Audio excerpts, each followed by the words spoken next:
Ya mwisho, kwa sababu mimi sitaki kuongea sana siku hizi, mimi sio mtu ya kuongea mambo mingi, ni kusema tumesikia homily ya leo, a very powerful homily ambayo tumepewa na Bishop Kamomoe. Yule ambaye ako na masikio amesikia. Ni yangu tu ni kusema hiyo mambo ya maex labda zamani, lakini siku hizi mimi asiniangalie vile alikuwa ananiangalia mimi. Mimi siko huko. Na hata Kinoti naweza kumtetea, alikuwa jirani wangu. Kama alikuwa anachelewa kufika nyumbani ni kwa sababu tulikuwa kazini, sio mambo mengine. Sijui siku hizi kwa sababu amerudi Meru siwezi kusema, lakini kama ameendelea hivyo, sisi ni watu wazuri, hatuna shida na hiyo maneno. Kazi yetu ni kuombea na kuendelea kuombea taifa letu la Kenya. Lakini pia vile tumesikia, it is important for every one of us to heed the message that we have been given today. Na mimi sitaki nirudie vile nimesema, kila mtu ambaye ako na masikio amesikia.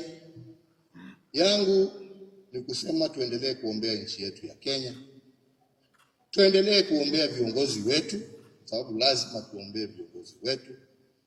Lakini pia tuendelee kuomba ya kwamba viongozi wetu watafungua masikio na roho zao na wasikie kilio cha wananchi ambao wanaongoza.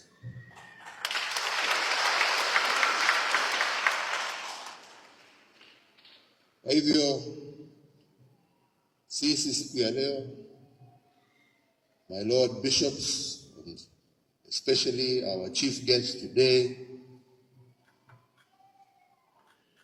Bishop Jackson, we wish you the best. May you continue with the great work of spreading the gospel. But even as you heal souls, may you also help give this country direction. You must save souls, but if you have no lives, you will have lost those souls. So we must protect yale ambaye ni ya dunia hii, hata tukilinda maisha ambaye yatakuja. The two go hand in hand.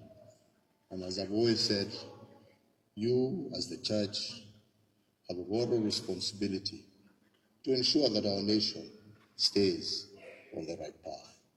Kwa hayo machache na mengi, nasema Mungu awabariki wenzangu, Mungu awalinde, na tutaendelea kutembea. It will not be the last. Bado tutakuja tu kutembea tena na tena, mkitualika. Bishop Cyrus Celestius Mugambi. Bishop Celestius amefanya kazi mingi katika taifa hili letu la Kenya.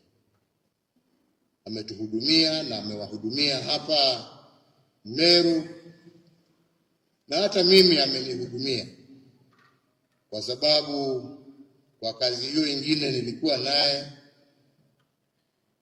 Mimi nilikuwa na jukumu la kuunda vikosi vya jeshi na kuwapatia bendera yao ndio waweze kwenda kazi ya kulinda nchi yetu. Lakini mbele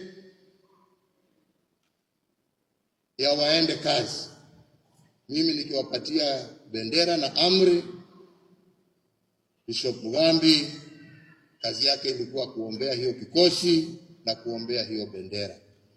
Kwa hivyo kazi yake sio ya hapa Meru, kazi yake ni ya nchi ya Kenya. Na tunaendelea kumtakia mema akiendelea mbele. Na nimwambie maisha ya kuwa mtu ambaye amestaafu ni mazuri sana. Na kuwa umestaafu bado ukiwa na nguvu, una responsibility, unaangalia wale wengine kwa TV tu, ukiwaangalia vile wanaendelea. kwa sababu wengine wanafikiria hii makazi ni rahisi. Kwa hivyo incoming Bishop Jackson, Bishop now, soma kwa karibu hiyo miezi ambaye mtakuwa pamoja na Bishop Mugambi, kwa sababu hii si kazi rahisi. Wengine wanaiona tu, unaona mtu akitembea ati unaona ni mkubwa, unafikiria ukubwa ndio kazi. Moja utembea. Wengine naona wanajionea tayari. Si kazi rahisi. Kuongoza and to shepherd your people is not an easy job. But I am sure that God will give you the grace and the strength to execute your duties as Coadjutor Bishop of Meru Diocese, and eventually, in God's will, as the Bishop of this great diocese of the Republic of Kenya.